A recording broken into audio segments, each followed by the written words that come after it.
我是日本共同社中国总局的记者森宝玉。请问日美两国同意共同研究战区导弹防御系统，您认为这件事情对日中两国友好合作伙伴关系会带来什么负面影响呢？另外，据观察人士说，广东国际信托投资公司倒闭案损害了包括日本在内的外国金融机构对中国的信用，你对此如何评论？最后，你担任总理以后第一次访日，将会在什么时候能够实现呢？谢谢。我们反对 TMD， 尤其坚决的反对把台湾纳入 TMD， 因为这个 TMD 就是地区导弹防御体系，不但违反了导弹的国际协议，同时也干涉了中国的内政，侵犯了中国的领土和主权的完整。为什么要建立 TMD 呢？就是说，因为中国在台湾海峡部署了600枚导弹，而过去呢只有几十枚。我就不知道，你怎么知道600枚？因为我都不知道吗？部署导弹是我们自己的主权吗？我们的导弹绝对不会瞄准我们台湾的兄弟姐妹啊！我们也不会轻易的使用这个导弹。但是我们不能不部署，因为我们希望和平统一中国，但是我们绝对不能放弃使用武力啊！如果那样的话，台湾将永远的被分裂出去。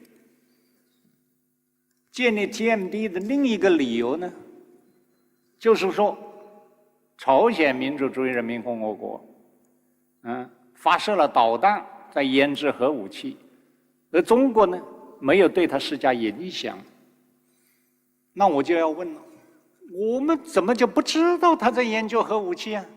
你怎么知道呢？我不知道这件事情啊，我怎么来干预它呢？它是一个独立的国家呀。我刚才讲了，美国有2个过低估计，我看这里又来了一个过高估计，过高估计了这个什么的威胁嘛。既然世界上什么先进的武器都是从美国出来的，你害怕什么呀？这个事情。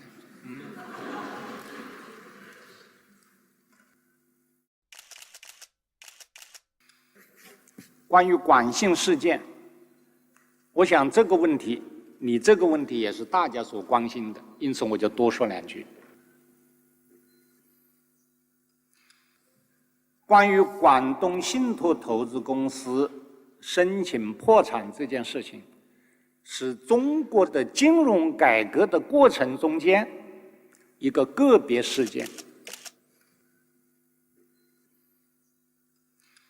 但是这个事件非常的重要，向全世界发出一个信息，就是中国政府不会为一个金融企业来替他还债，如果这个债务并不是由各级政府所担保的话，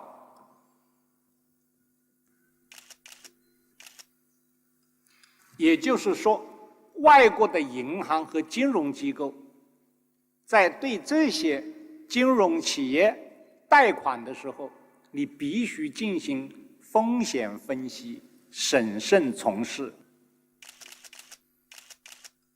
我想大多数舆论都认为中国这种做法是坚持了金融改革的原则，符合国际的惯例。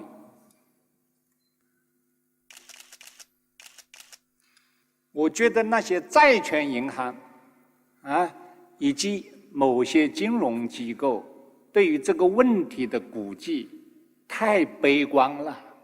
就认为中国已经发生了金融危机，没有支付能力，不讲信用，过分了。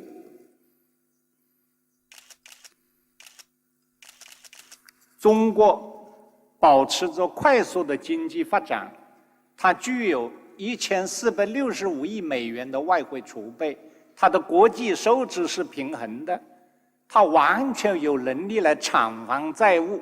问题是，这种债务是不是应该由政府来偿还？当然不应该。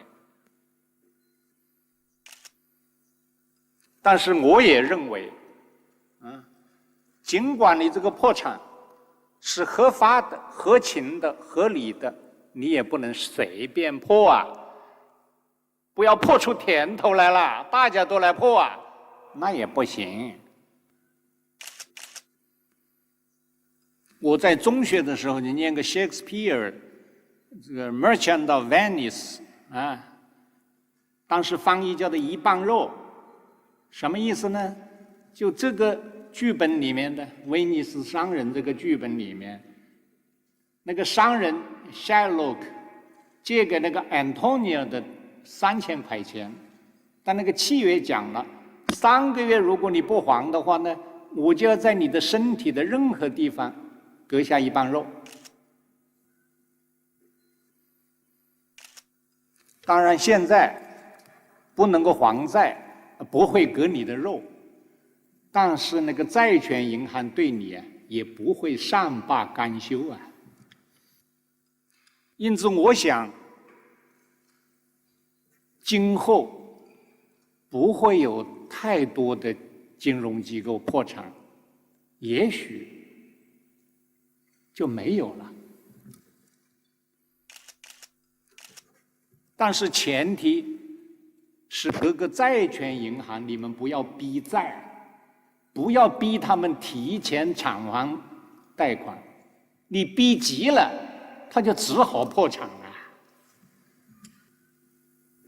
如果大家坐下来，按照国际惯例谈一谈嘛，用资产重组的办法，用注资的办法，用债权改股权的办法，这个问题可以得到解决啊。你的债务也能够得到偿还，他也用不着破产了嘛。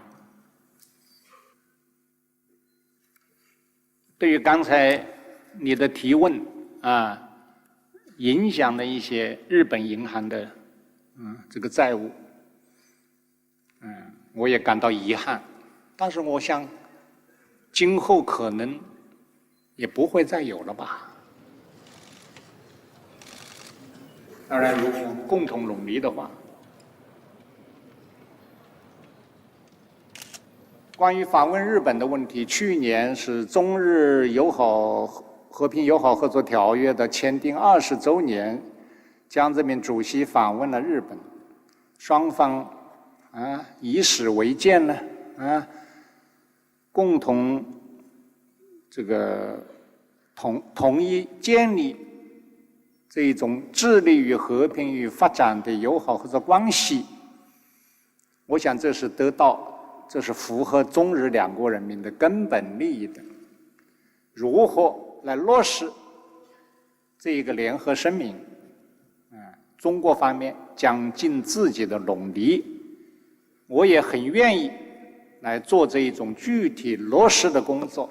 至于何时能够访问日本，通过外交途径来商定。Thank you.